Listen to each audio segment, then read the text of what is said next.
Our next speaker is Dr. DeLeon. He is a professor of psychiatry and the director of the Center for Brain Health at New York University School of Medicine. He completed his doctoral work in gerontology at Columbia University and then did a postdoctoral training in brain imaging at New York University and Brookhaven National Laboratory. Him and his team developed CT and PET scan and MRI and CSF biomarkers for making early diagnosis of Alzheimer's disease. He has published over 200 papers and founded at New York University the Center for Brain Health. He's also been in the top 5% overall for NIH-funded investigators in the U.S. in the past 25 years.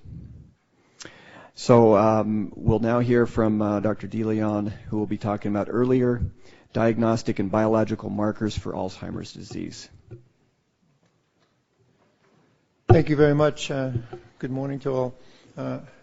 Thank you, Tom and Vicki, for that very moving and important introduction to what I think is really a crisis in our culture and in our society, namely the diagnosis and treatment of dementing disorders. I also want to thank the organizers of this conference, particularly Harry Sinekijian, who after 40 years, I still don't think I can pronounce your name properly. I also want to thank you for inviting me to Ogden, which is this home of decadence and corruption and crime. And being from New York, I feel really at home. So.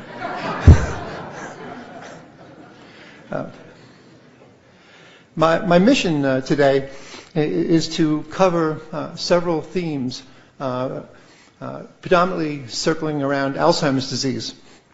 Now, Alzheimer's disease and the Alzheimer's disease I'm going to be discussing and showing you the research results from, is a sporadic disorder, which is a late onset disease, and it affects approximately 95% or greater of the affected cases of Alzheimer fall into this category. There are a number of risk factors associated with Alzheimer's disease, predominantly cardiovascular risk factors, hypertension, dyslipidemias, diabetes. Head trauma has been known to be a risk factor, and there are a number of susceptibility. There's one major susceptibility gene that's recognized, and that's the apolipoprotein E, the E4 allele. Now, Alzheimer's disease to date is unfortunately recognized in the clinic predominantly by behavioral characteristics. So individuals fail in areas of cognition. They show global and progressive impairment. There are disturbances of activities of daily living. And the mission of the clinician is to rule out other causes of dementia. The hardship in this period that we're in is that we really don't have any accepted imaging or biomarker diagnostic tools to work with. And what I'm going to show you are some of those tools and how they're evolving. Now, there's a category which is quite controversial, which is referred to as mild cognitive impairment, or MCI. And MCI, for many individuals, for many investigators, for many clinicians, is considered to be an intermediate form of somewhere between normalcy and dementia. Now, there are individuals who deny that MCI even exists and that Alzheimer's disease can be recognized in its earliest formation, in its earliest presentations, but that is also part of this controversy. Nevertheless, for the purposes of this presentation, the diagnosis of MCI will be a condition that is reported by an informant who reveals a progression of change in the patient. The individual is not demented. They have neuropsychological evaluation that reveals either normal or subnormal performance. And again, the mission is to rule out other causes of disease. So what I'm going to do is target several themes, as I mentioned, and I'm going to try and do it from a historical perspective. So one theme is related to sensitivity, the ability to recognize pathology or recognize a problem. Second theme is specificity, one's capacity to distinguish between disorders. a very important characteristic and the challenge for biological tools is to recognize progression, how a disease advances. In the clinic, there are tools certainly that are well known, but in the brain and in the biology, so to speak, this is an evolving area of investigation. And my final point, my final presentation, I think really relates to the most important issue of all, and that's using biological markers to help discover mechanism of disease. Because without mechanism, all the early diagnostic in the world will not provide rational therapy. So, if you will, using this schematic to help us move through this presentation, the first area I want to discuss are brain structure and brain metabolism, using either CT scans, which is where I began my career, moving to MRI in the 80s, and also in the early 1980s dealing with FDG PET scan, a marker for brain glucose metabolism. Now, the objective of the early diagnosis, and actually I'm pointing over here to your right. I'm pointing to your right. And that yellow arrow is really going to be the target of where the diagnostic issue is going to be in this historical presentation. So the initial studies that began in the late 1970s and early 1980s were really designed to identify which individuals have Alzheimer, and could Alzheimer be differentiated, could dementia be differentiated from normal control. So some of you will remember that this is what the early CT technology looked like. And on the left, you see a scan that was second generation. At NYU, we got this machine in the middle 70s, and by the end of the 70s, we were already trying to characterize ventricular change as being one of the markers for dementia. And you can see here that over the evolution of the technology, there's an improvement in the clarity and resolution of the anatomical presentation. But this is only within the realm of the CT. The CT also was useful, and in fact, some of our early studies were the first to report that there was cortical atrophy, because from the scan at the left, it was not possible to recognize cortical atrophy. One had to have a higher resolving CT scanner in order to characterize the sulcal dilatation. Well, in the middle 80s, we were able to develop a protocol which we refer to as negative angulation. And negative angulation largely is this the typical canthomietal plane for CT scanning was as seen here in this horizontal. But the negative angulation, essentially down in the front and up in the back, enabled us to capture a glimpse of something that we hadn't seen before, which was an area of CSF-like accumulation in the region of the hippocampus. Now, the hippocampus is very well known, and back in the 80s, there was a lot of work that was emerging on the role of hippocampal pathology and memory consolidation and memory function in both animal models and in humans. And in this area that's encircled, you can see here that there was this CSF accumulation, which the red arrow is pointing to, which we didn't know what it was. On MRI scanning, a few years later, we were able to get a much sharper view of this, and you can actually see on the image on the left here, in this axial view, the pes hippocampus and the body of the hippocampus quite nicely with this dark CSF accumulation in the central portion. Well, with this ability or this opportunity to characterize an atrophic change, we set out to look at the prevalence of in other words, how frequent was it that hippocampal atrophy was occurring in populations that were coming to our clinics. And so, this really presented one of the big clues of my career. Namely, the white line shows you, as a function of age on the x-axis, that by 80 years of age, approximately 40% or greater of individuals showed evidence for this hippocampal change. On the other hand, if you had mild cognitive impairment, MCI, or Alzheimer's disease, a very high prevalence, 80 to 95% of individuals showed this change, but the key was that it was not age-dependent, as you can see here. It didn't matter how old you were. If you were sick, this was part of your problem. So then we set out to try and characterize the anatomy of this, and you can see here on these representations that we learned over time that this fluid accumulation, here you can see on the bottom right picture the fluid in red, and then you can take this fluid and move it into the axial and into the coronal image here. And what we learned doing the neuropathology on patients that had come in with CT scanning and after doing some post-mortem CT work, we were able to characterize the hippocampal fissure here, this inferior one, the choroidal fissure as being enlarged, but the bulk of the CSF was coming from this big pool over here, which is known as the transverse fissure of Bichat. And this became for us one of the signatures of how to recognize Alzheimer's disease. Now, part of the pathology work that we had done also showed that it was possible to characterize the subfields. And here in this work that's now 10 years old, we were able to show fairly convincingly in the data set that the CA1 of the hippocampus and the subiculum, areas that are very well known to be responsible for memory performance, are primary targets. Now, and this supported and replicated other observations that were done at pathology at that same period of time. So basically, we thought we had a view of a biomarker based on an image that could offer some insight into what is Alzheimer's disease. Well, how would you prove that? How do you know that? Well, one way to do that is to actually test it out in a longitudinal design. So here now we're testing the hypothesis, if you will, where the yellow arrow is, that we can recognize MCI patients who are at risk for Alzheimer's disease by examining this feature of their hippocampal anatomy.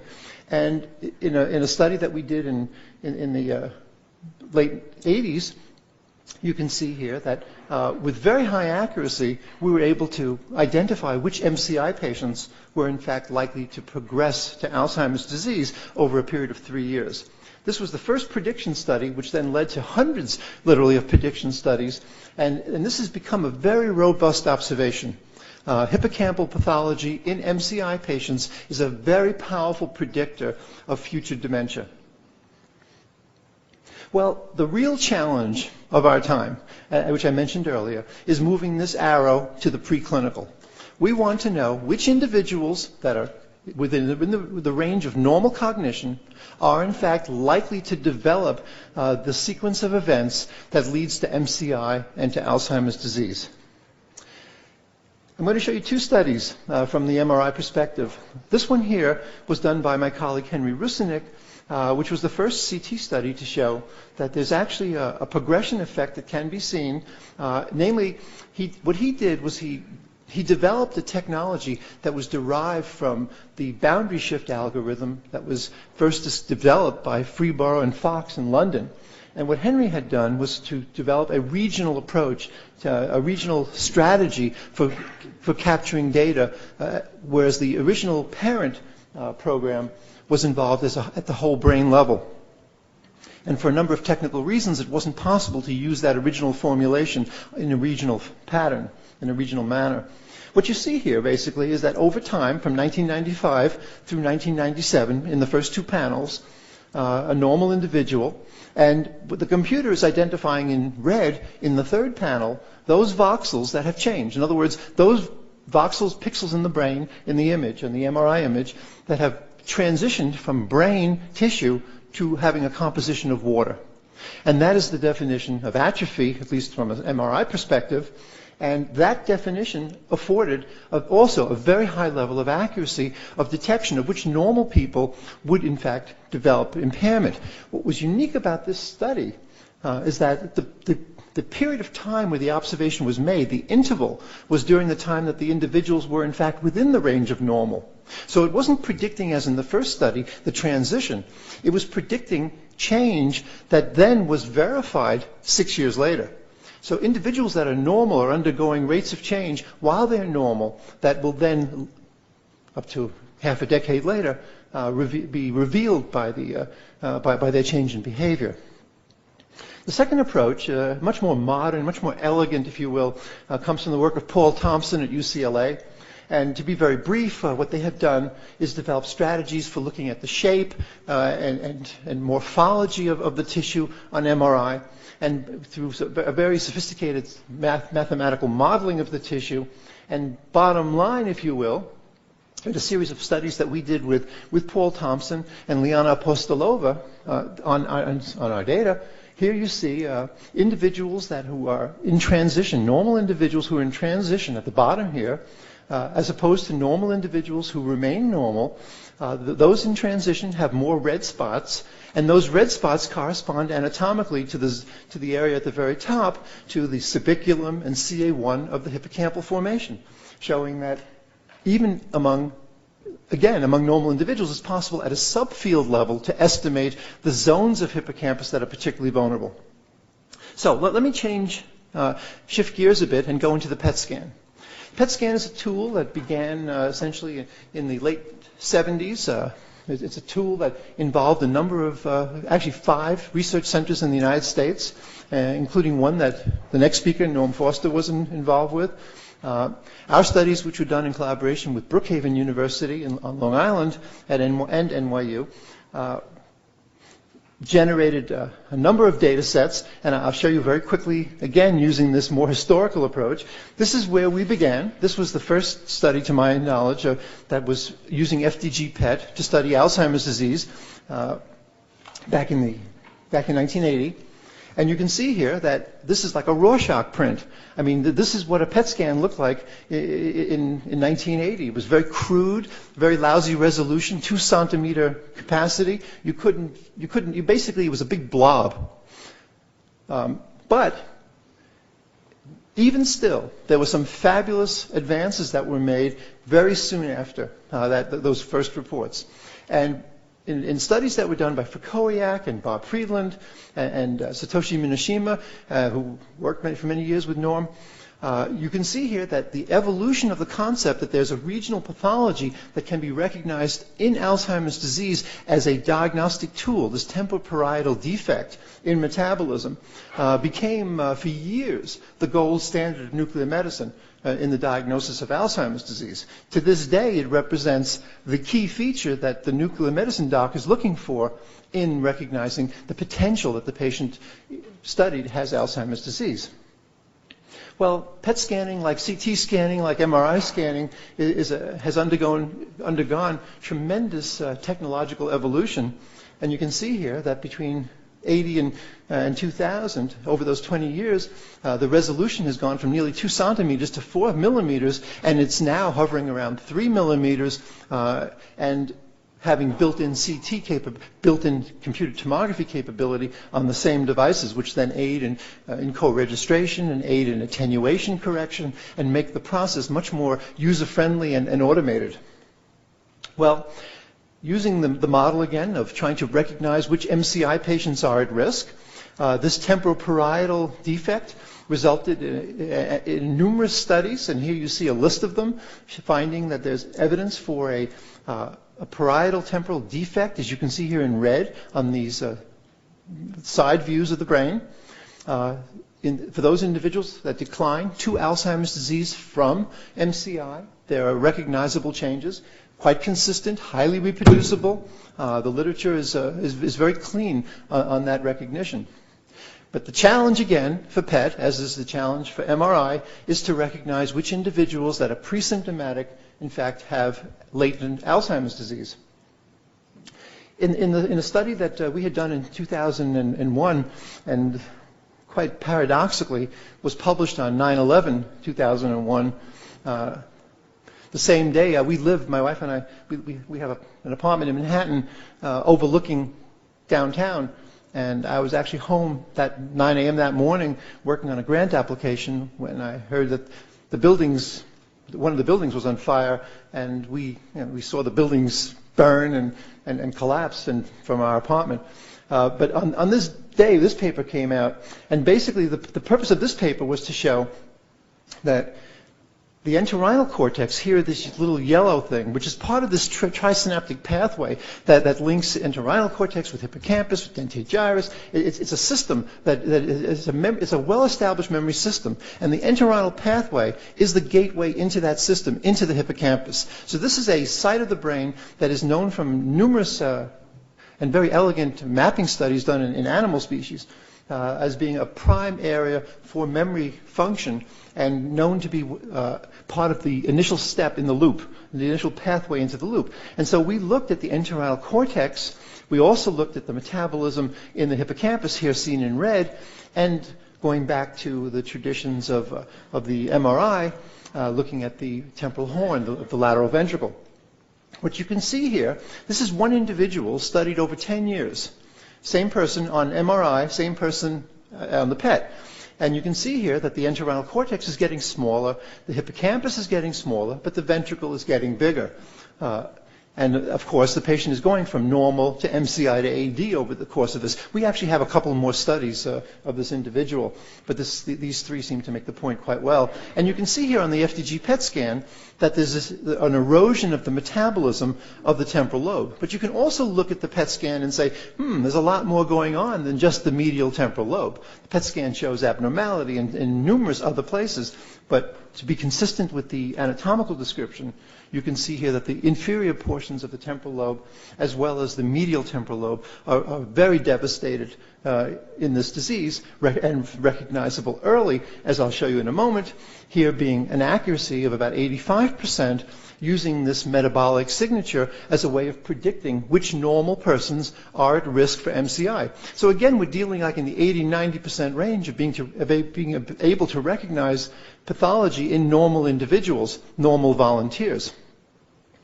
In a series of studies that was done by my colleague Lisa Mosconi and Wyatt Tsui and Henry Rusinek, what they had developed was an automated approach to doing the same type of work, to make life a lot easier, to make it much more practical, to bring this to the bottom line very quickly. They developed a technology that can actually process hundreds of scans in a day, as it's all automated. And basically the principle is to find that portion of the hippocampus, here seen in red, that is virtually shared by all individuals, regardless of head size, brain size, or damage to the structure. And this was done after a series of validating experiments. And you can see that the automated approach resulted in an accuracy of about 75%. What came out of the automated approach is some very interesting statistics. First of all, the rate of change over time is about 1% a year in persons who remain healthy, who start the study at about 65 years of age or greater. Those individuals that progress over a period of 4 years to mild cognitive impairment will show a doubling of that rate of change in the brain. And those few individuals that actually decline from normal to Alzheimer's disease within a few years, these are people who are changing in front of you very rapidly. They have a doubling again of the metabolic reductions.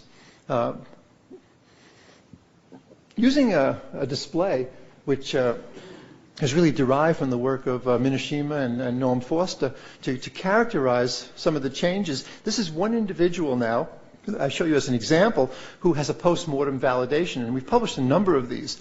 So basically, this individual, in 1993 at the top here, had a number of areas that were outside of the range of normalcy, which progressed. You can see the lighting up of the brain, and by the time they were Alzheimer's disease, there was lots of different areas of brain anatomy that were abnormal, and the patient got a diagnosis of Alzheimer's disease in 2003. Here's another example showing person being normal for 3 time points and then having a diagnosis of MCI in the final clinical examination and a diagnosis of Alzheimer's disease soon thereafter. And you can see here that the presentation of the Alzheimer's disease in the brain occurred about 1998, relatively absent in the periods prior to that. So there's a window, if you will. Well, one of the things that we learned was not only is there a window, but the reference group, in order to make it a decision as to whether something is normal or abnormal, requires a vetted reference group. How do you know what is normal in a population that's, by definition, is becoming increasingly more variable due to age and other age-related things that occur in the brain? So here you see an attempt to try and vet the control group, the reference group, by establishing robust controls, meaning that an individual, to be considered as part of the control group, had to have a period of years where they functioned within the normal range, and it was the baseline observation that then is used as the reference, as opposed to taking individuals who have a diagnosis of normal and throwing them into the control group and saying, okay, if you're different than these people, then there must be something wrong with you. Well, if you take this approach of doing the robust normative evaluation, what you can see here in the dark lines, these are the effect sizes, if you will, for the robust versus in the open bars, the effect size for the typical normative database. And you can see how it improves recognition of Alzheimer, it improves recognition of MCI, and it does so uniformly across all brain regions. And so a critical lesson is the reference group itself, not just simply the scan looks funny to me. So let me move now to what I consider to be one of the challenges, which is to improve specificity. There are two major lesions. There are multiple lesions of Alzheimer's disease. There are two major lesions that have been recognized for 100 years. One is the plaque, the senile plaque, which is derived from a misprocessing of the amyloid precursor protein. Here you can see schematically the altered cleavage that's occurring, which then results in soluble amyloid in circulation. It becomes fibrillar. It coalesces. It finds itself and forms these clumps in the brain. And the clumps are found not only in the brain tissue, which is predominantly amyloid beta 1 to 42, and also other species, but the predominant is 1 to 42. Also forms in the blood vessels, and the species in the blood vessel is the 1 to 40 predominantly. Here you see the second lesion, the tangle, the neurofibrillary tangle, which is an intraneuronal feature defined over 100 years ago in this drawing that I got from Bob Terry, a well-known pathologist in this arena who recently retired. I want to also mention that another feature of the pathology is the inflammation, the damage from free radical formation, and although it's not a specific hallmark of Alzheimer, because this type of change is found generically in virtually all neurodegenerative diseases, I'm putting it in here because I want to show you later how some biomarkers that capture a view of this have some utility. Okay, this is now from our laboratory work that Lydia Glodzek had published.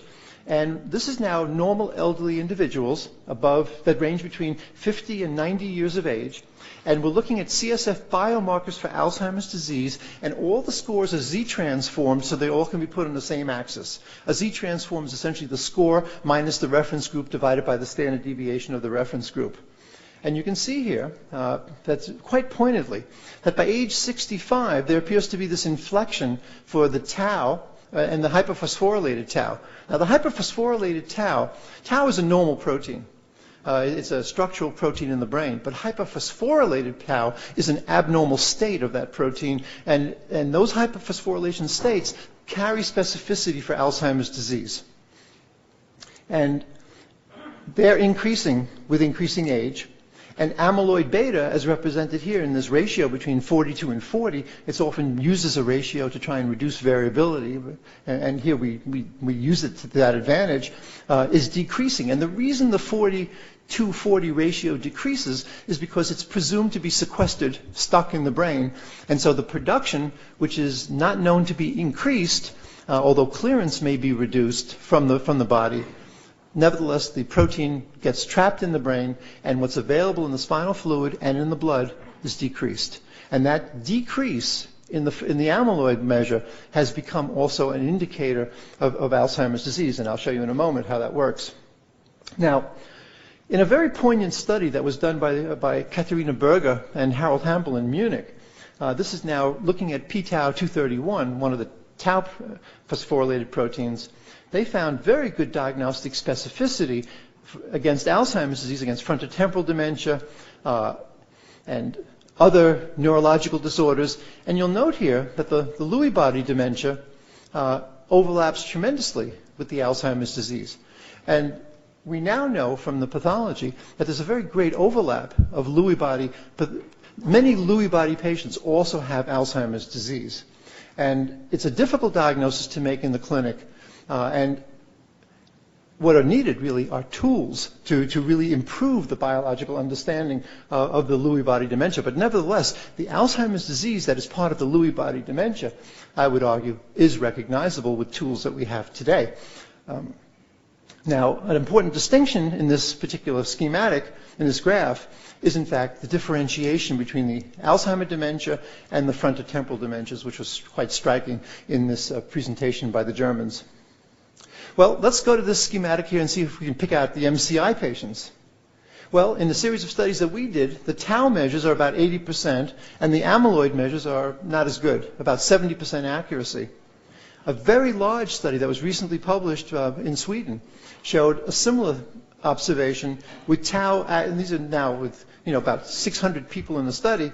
The tau measures were quite good with about 85% accuracy, and the A-beta measure, for some reason, was much better than what we had published.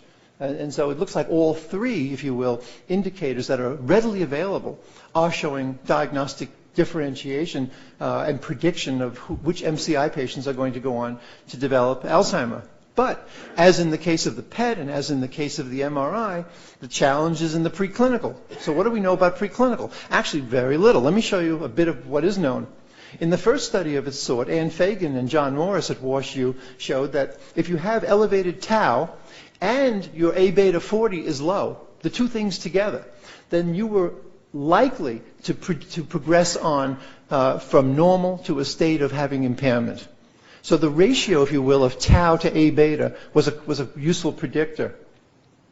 In a study that we did, that Lydia recently published, Lydia Glodzek, we found that, and this is actually an interesting finding, because these are normal people who remain normal, but among individuals that have high phospho-tau in the CSF, they show a failure to improve in memory performance, the red line. They show a failure to improve, whereas those people that have the low phospho-tau they learn from the experience. They get better each time they do the cognitive testing. So there's a learning component that differentiates the groups. It's not a failure of performance. They're not performing poorly. They're just not learning.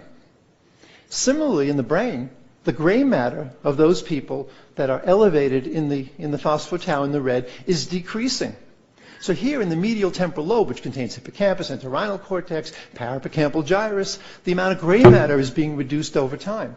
But they're still normal. And in those individuals that had the low phospho-tau, there's the absence of this erosion in the brain.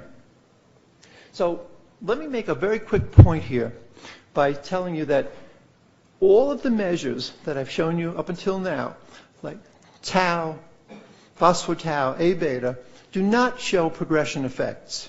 Unlike the PET, which shows these fabulous effects, highly sensitive for reduced glucose metabolism, or the MRI, which shows all this gray matter loss or volume reduction or increasing CSF, those tools are fantastic. But the specific markers in CSF do not show the progression. And here you see in this longitudinal study where the two parallel bars, the green and the blue, are the baseline and the follow-up. And the only place you see a progression effect is for this isoprostane, a marker of inflammation and neuronal exposure to excitability, excitotoxic stress, free radical formation. So here you see isoprostane as a function of impairment. The red ones are people who have MCI, and they're getting worse. There's more inflammation in their spinal fluid every year, whereas the normal controls in the blue are relatively flat. And the diagnostic accuracies are quite good for this nonspecific marker. Technology has added a very important wrinkle to our understanding. Here you see a new PET tracer called PIB for amyloid imaging, and PIB is a marker of fibrillar amyloid in the brain. And here you see at the top the increased amount of PIB deposition in an Alzheimer brain as compared to the reduced glucose metabolism in the same brain. And again, this kind of measure shows some basis for specificity, differentiation between Alzheimer and frontotemporal dementia, the two columns on the right. Much less so for the dementia of Lewy body, because DLB very often has Alzheimer's disease, and therefore it looks like Alzheimer's disease with tools that are designed to measure Alzheimer's disease. So the differentiation of mild cognitive impairment using this technology revealed some very interesting observations. If you have Alzheimer's dementia, if you are demented, it doesn't matter what technology you use, be it the PIB image or the FDG image, the accuracy of recognition is in the 90s, and the overlap between the two technologies obviously is very high. That's also in the 90s. The mystery emerged is that if you have MCI, which is this zone of uncertainty in the middle somewhere, the FDG was very good at picking out who has this. The PIB was less sensitive to the recognition, but the overlap was around 50%, leaving us in this quandary of what are we looking at? Is one technology less sensitive, and therefore it just doesn't pick it up and you have to wait longer? Is it a sensitivity of the technology that we're dealing with? Is it our uncertainty about the diagnosis? We are really pretty naked when it comes down to a lot of these hard questions. Again, like CSF, the bottom line, markers that carry specificity for pathology, such as the PIB and the amyloid, do not show progression effects. So I'm up to the very last point of my talk. Do I have 5 more minutes? Okay. This is the tough question here. This is where the action is, in my judgment, and this is where I think we need to be devoting our efforts. This is where we need to be bringing people into research. This is where we need to say that the clinicians that are providing research services as part of their programs really need a high influx of patients coming in to examine new ideas and to test the value of those ideas against the tincture of time. And so I think that issues related to cellular dysfunction have to be enhanced. So let me show you what I mean. Okay, so this is a picture of Lisa Mosconi, who did with Henry and Y some really fabulous work on the PET imaging work that I showed earlier. But Lisa came up with another very brilliant idea. So basically, she looked at some family history data that we had been collecting and made the observation that if your mother had Alzheimer's disease, then you, as a normal individual, as a volunteer, have this lower brain metabolism. And why should that be? Now, we know from the literature that the ratio of patients that have affected mothers versus affected fathers is 3 to 1. So the mother with Alzheimer confers a higher risk than father with Alzheimer.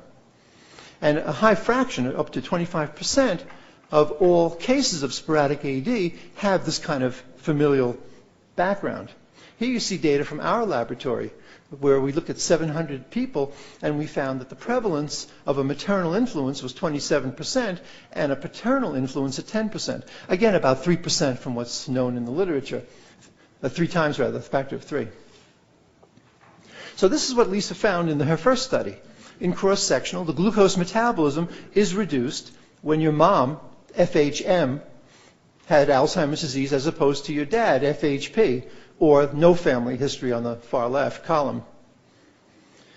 What she also observed, and you see here this temporoparietal effect, but what she also observed was that the effect is progressive. So if you're normal and you redo the study after 3 years, there's an erosion of your brain metabolism. It doesn't mean your brain is becoming abnormal. It means this is a change. The brain is in change, and the change is more probable if your mom was affected than if your dad or if you have no family history. Irrespective of the age mom was diagnosed? These exclude individuals that have early onset in the parent generation. So mom or dad had to have been diagnosed after age 60, and mom and dad had to have been alive to at least age 80 to qualify. So here you see in this view here, this schematic view, that their brain, this is the back of the brain, it's hard to tell actually, but this is the temporoparietal area here, and this is the frontal lobe, and you can see that these areas are the areas that are changing over time, over a period of 3 years. So there's progression even among normal individuals for their metabolic loss. Now, when you look at the spinal fluid of those same normal individuals, what you find is that the amyloid beta in the black, top left on the black, is reduced.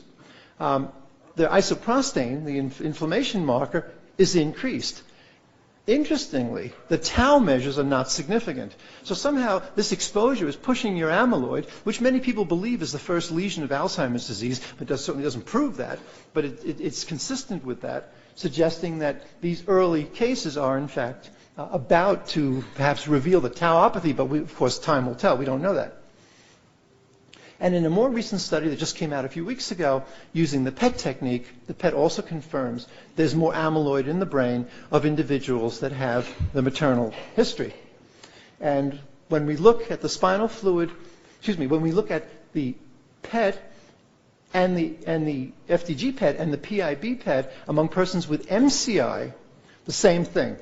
If you have MCI and you have a maternal history, your glucose metabolism is lower and your PIB amyloid binding is higher as compared to other MCI patients that have either a paternal history or no history. So something is going on, let's say, that links the maternal influence to these brain changes, which confers some potential risk. And that question is a very important issue, as we all know that the mitochondria are maternally transmitted as one potential explanation for this. And perhaps there are others. But this is what's ongoing now in terms of the investigation.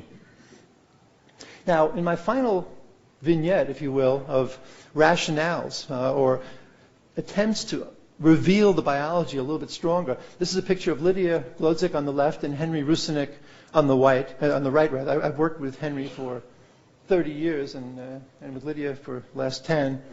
And these are among the most brilliant scientists that I know.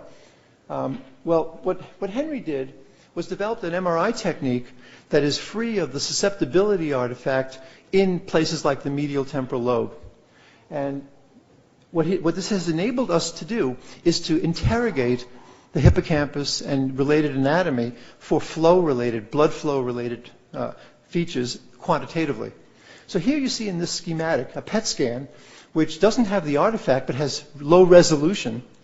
Another form of MRI technique known as an epi-ASL,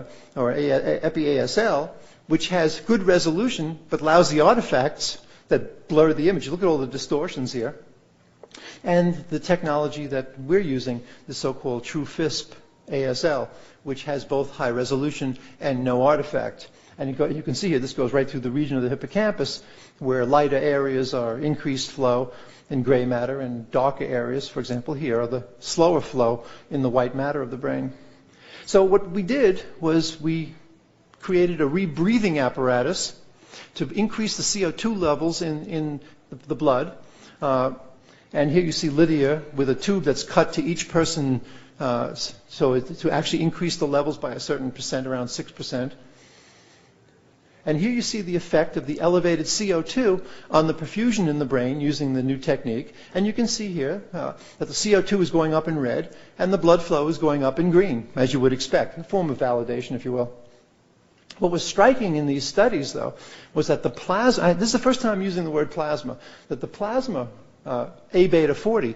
Now, A-beta 40, if you will recall, is the fragment of A-beta that's in the vasculature itself. That's the predominant form and it binds in the endothelial cell and it damages the endothelial cell.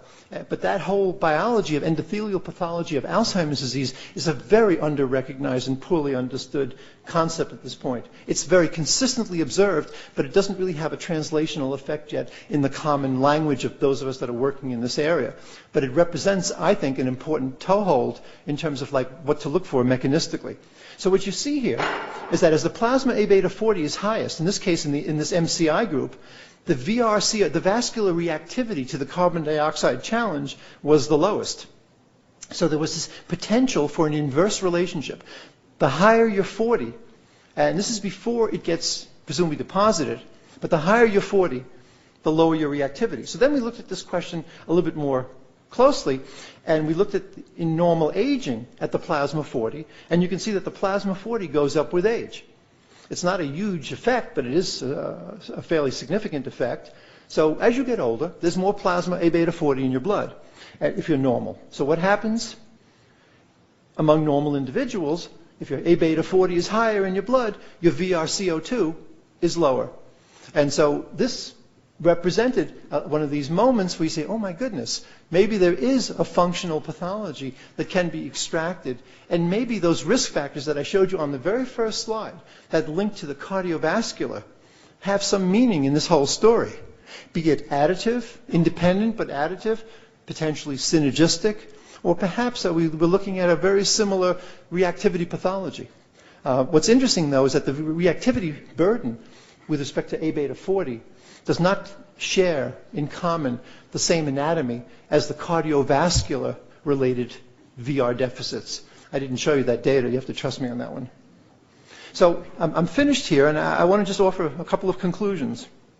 Just because I know I presented a lot of information, covered a lot of ground, and if this is the first time you're looking at this kind of material, I fear that it may have a little bit of a disorganized appearance to you. But let me offer you a couple of quick summary points. Both PET and structural imaging, in particular MRI, offer very nice evidence for the early pathology of Alzheimer's disease. And they're quite sensitive. And the anatomy, which I think is very important in those very earliest characterizations, are the medial temporal lobe. Now, there's a growing body of evidence to suggest that other areas of the brain also are appearing quite early. Posterior cingulate being one, parts of temporoparietal. The real story as to what is numero uno and what is number two is emerging. But from what I have seen so far, the benchmark, if you will, is at the moment the hippocampus in terms of its primacy.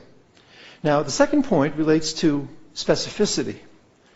We don't know yet how early one can detect tauopathy and amyloid beta pathology on a PIB scan. We don't even know very well how early we can detect it in spinal fluid. We know we can detect it pretty early because normal people that have it are showing progressive change, and it's predictable. But how sensitive this is and how many years in advance do we have, we really don't know. We know from the MRI and the PET perspective we have about a decade to work with before patients are showing symptoms. We just don't have this information for the specific biomarkers.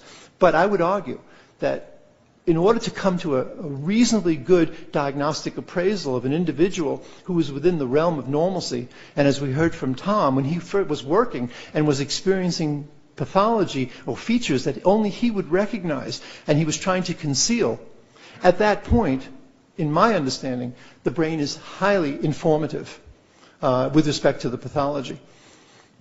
And I think what we need to do is bring together both the sensitive tools to show there's something wrong with the specific tools to give us an indication of what that might be.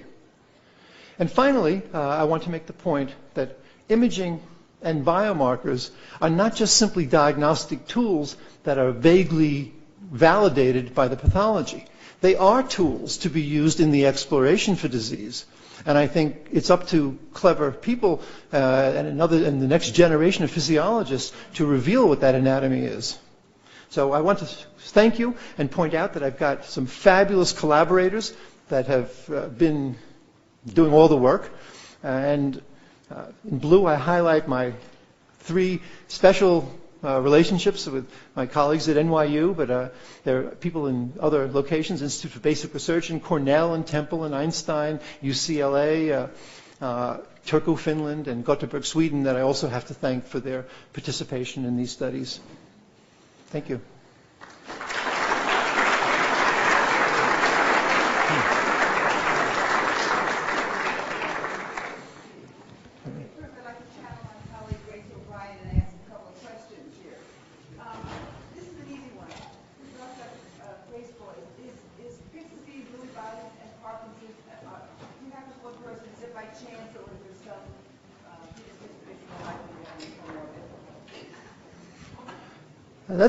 Well, first of all, the definition of Pick's disease has changed over the years. There are mutations that have been recognized. I don't think there's a documented body of literature to really address the complexity of overlap in those relatively unusual disorders. So it's a tough question to answer. I really don't have a clear answer for you. I'm a psychiatrist. I'm interested in the effect of very many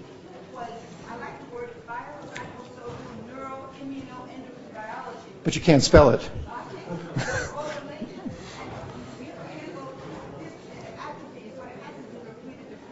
Right.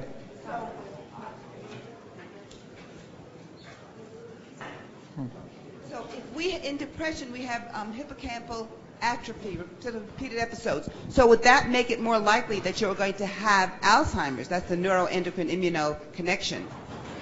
Hippocampal atrophy is perhaps the least specific indicator. Hippocampus is something that can be damaged by so many ways. Anoxia, diabetes will affect hippocampal size, depression, as you point out. The hippocampus is really an area that is a common sensor for virtually all manifestations, biochemical manifestations. Does that give you But the risk of hippocampal atrophy and Alzheimer's disease, as I pointed out, is among individuals that have been screened that do not have these other conditions so severe as to allow you to be uncertain about, what the cause of the hippocampal damage is. Can't help. So it has to be more likely, if you have hippocampal dystrophy, that you're more likely to get Alzheimer's. Not yet. Think of hippocampal atrophy as like a fever. Okay. It's not specific, but something is going on. And the last one is an interesting question. One of my good colleagues, who's the chairman of biology, chairman of cardiology, got diagnosed with Alzheimer's 2 years ago. Probably thought he had a long time ago. His IQ is about 180. He covered up for it. Do bright people have the same clinical manifestation? No, the same PET scan manifestations, but belated clinical manifestations because of compensation. Yeah, that's interesting, actually. There is a body of research that has emerged. Individuals that are highly intelligent and very well educated have been known very well to be able to conceal their disease very effectively. So the psychosocial component of disease can be kept under surveillance, which then has pushed the time to recognition to a later time. And so what you find is that disease can actually be more advanced in individuals that are at first diagnosis when the education levels are higher. It's as if the brain and the individual can have more tolerance, more reserve with respect to both revealing features, and there's more redundancy perhaps in a brain that is better looked after. So forgetting the names of my patients when I'm over 50 is not necessarily a sign of MCI even. Naming dysfunctions are very common in aging, and there are a lot of studies that have shown that while naming disorders can be very early features of Alzheimer's disease, they're also quite commonly found in persons that are getting older who do not have hippocampal damage or damage to the main memory systems. They can be found in persons, for example, with frontal atrophy, frontal changes. And frontal changes are very prominent with age, much more so than hippocampal changes in normal aging. So forgetting a few names is not a diagnostic test.